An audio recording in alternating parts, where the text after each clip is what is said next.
kumusta na yung mga wallet natin na laging may hangin?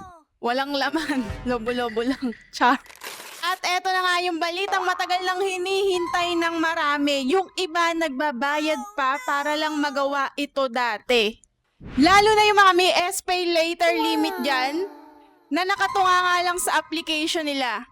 Dahil ayon sa mga usap-usapan mga ka-reloan at bagong paraan na ginagamit ng ilang mga users, posible nang ma-convert o ma-cash out ang ating pay later limit. Pero teka lang mga ka-reloan, bago tayo magbunyira parang nanalo sa raffle, pag-usapan natin kung paano ito gumagana, magkano yung matatanggap nyo, paano ang proseso, at ano yung mga dapat bantayan, at kung bakit hindi, porket may limit ka ay dapat mo na itong gamitin.